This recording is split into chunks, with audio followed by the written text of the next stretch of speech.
Hey guys, welcome back to the Town Show. Today we're talking about the season finale of The Penguin. We're going to talk about the ending, discuss everything that happened. This is obviously going to be a spoiler-filled episode, so if you have not seen The Penguin, the whole series and the finale, this is your warning to click off. There's spoilers ahead. Okay, so let's discuss the fact that this is a limited series, guys, so we don't know if there's going to be a season 2. So let's talk about what happened in the last episode, and we also got to talk about the Penguin's character as a whole before we get into this. So at the beginning, we start off basically with a flashback, and we see Oz as a kid, we're seeing his mother, Frances, and we're seeing that they have a relationship where Frances obviously loves Oz, but something that was revealed to us is the fact that she knew who Oz was all along, and this is also, I think, the big reveal of the episode and the series as a whole. The fact that we as an audience, the reason that they can sell us characters like the Penguin as a whole TV show and the Venom movie does so successful is because they turn them into basically anti-heroes. Like, good guys, they're a little bad, but they're not bad overall. They have a certain type of moral. And the big surprise was the fact that they pulled the wool from our eyes as the audience. And we learned that all along, Oz is the villain. His mother himself calls him a devil. And Sophia refers to him as a monster. And that was like the big reveal of the episode, that his mother made a decision early on. She could have let Rex kill him, and that would have been it. But even when he was a little boy, he had the Penguin superpower on this show is that he can convince people. He's quick on his feet. He's very slow on his feet, literally, because of his limitations. Goes when he walks, he has a bad leg, but he compensates for it because he has a very sharp mind. He's able to convince people, and that's basically the ability that keep him alive throughout the whole series. The fact that the Penguin is able to basically talk fast on his feet, convince people, a lot of people. He knows exactly what people want to hear. And Oz uses his ability on everyone in the show. On Sophia, he uses it on his mother, he uses it on Vic. So we find out through Dr. Rush, he's a psychologist, he takes her back, and we find out through the flashbacks that all along Francis knows what he did, and Sophia now knows what he did, and she's trying to use this basically to break him. He wants us to suffer. Remember that Oz, he's the one that told Sophia's father, who, by the way, if you were confused about the fact that it's a different actor playing Sophia's father, Falcone is played by the guy from Transformers, right? John Turturro in the Batman movie. But here we have a different actor playing him. So that threw me off a little bit, but it is a different actor. But yeah, Sophia's father was the hangman. He was the one who was killing those women. And Oz pinned it on Sophia, not because he wanted to, because he saw a way of advancing. He always saw that he was basically not being looked after. He thought he was basically being looked over. And this is the same thing that Oz uses to convince the other underbosses, basically, like the deputies of all the underbosses of the different city gangs, to betray them. He lays the seed inside their mind that they're not getting what they should be getting. And this is what Vic uses later on to convince the underbosses that it's time for them to flip. It's Vic who actually buys into this stuff eventually, and he's the one who actually pushes the underbosses over the edge so they can actually kill their bosses and become the bosses. This is basically something that Oz implanted in Vic, and Vic actually nourished and pushed forward, and he executed perfectly, and he saved Oz's butt. Something else that we got to talk about is the fact that it's kind of crazy that Sophia was leaving. Sophia was on her way out. Oz manages basically to take his mother. He gets the drop on them. He takes her to the hospital, and that's when he realizes that she had a stroke and that she's going to be in a vegetative state.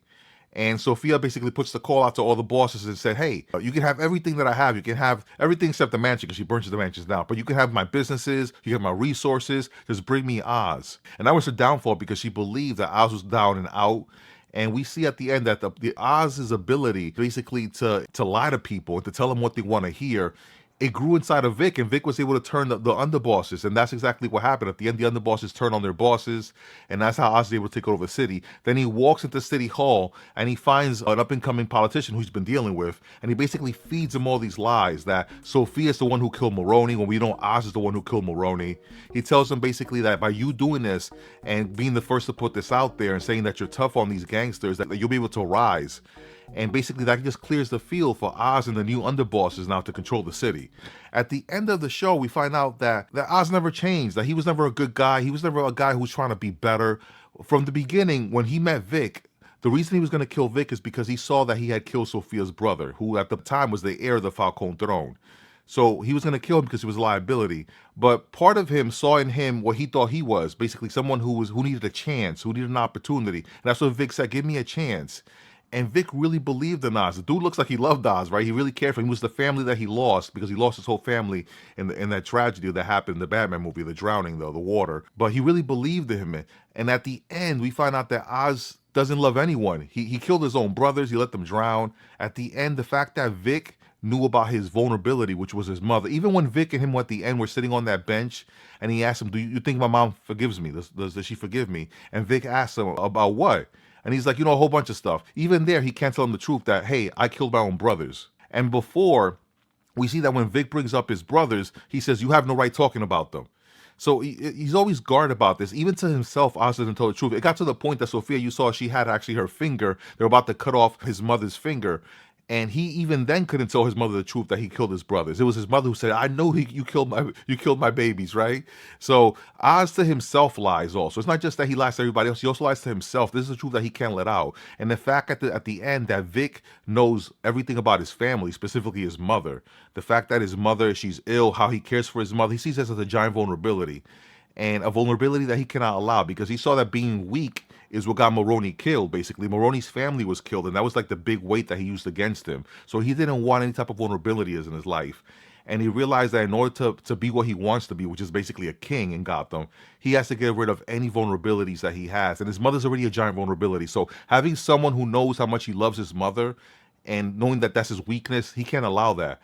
So at the end, he turns on Vic, which is really him turning on the audience because Vic was basically our viewpoint throughout the whole show. Vic was like us, where somebody who came along, started believing in that this Oswald Cobblepot person was basically someone who was a victim.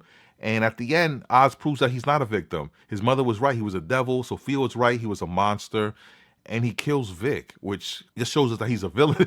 The show basically got us, right? We thought we were watching an anti-villain, but at the end, Oswald is a villain. I don't think he's a psychopath because I'm not a psychologist, but he cares for his mother in a way. So he does care. And the fact that he sees Vic as a vulnerability because he knows a lot about him, and he feels like if he cared about Vic, it could make him more weak. So he obviously does care. I don't think he's a psychopath in that sense, but he's very determined to be this person who he set us out to be, basically a king. And he lies to himself because he said, I want to be like that guy who my whole neighborhood loves, like that gangster who used to look out for everybody when he was growing up. But the truth is he wants to be loved for his lies. So that's what happened there. And it really threw me off. I thought Vic was going to be his underboss, but we learned better now, right? And at the end, Sophia ends up back in Gotham because he basically blamed Maroni and the explosion on her. And in her cell, we see Dr. Rush, she's been seeing. Obviously, he got his job back so he can be close to her. And he hands her a letter. And that letter is from Selena Kyle, who's his sister, who we saw in the Batman movie, played by Kravitz.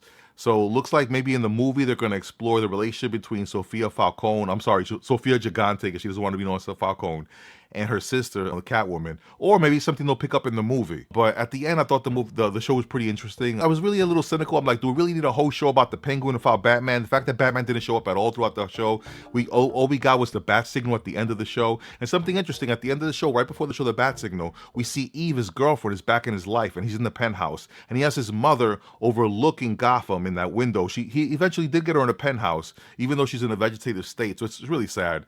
But we see that his girlfriend, she's actually dressed like his mother, and she's saying things that his mother would say to him, like, are you proud of me? You're a big boy, basically. So it shows you that Oz is actually, he's a little cuckoo at this point. He's lost it a little. Or he has a fetish having his girlfriend, like something like out of the Bates Motel, right? Like Psycho. He really needs that love in his life. So that was interesting that Eve was back, but she was actually playing his mom in a sense for his own like twisted fantasy. But yeah, all we got was the bat signal. We didn't get the Batman in the show. That was a little bit disappointing. But at the end, I really bought into it. I really liked the show. I thought that Colin Farrell did an amazing performance. Everybody in the show did an amazing performance. I hope they bring back Sofia Gigante. I thought like she was the Harley Quinn that we didn't get in Joker 2, basically. So that basically wraps up the season finale, or the limited series finale of The Penguin. What did you guys think? Put in the comments. Did you enjoy the show? Were there some things that you thought were unanswered? Put in the comments as well, so maybe other people can answer them. As always, guys, this is a Tone Show. Out.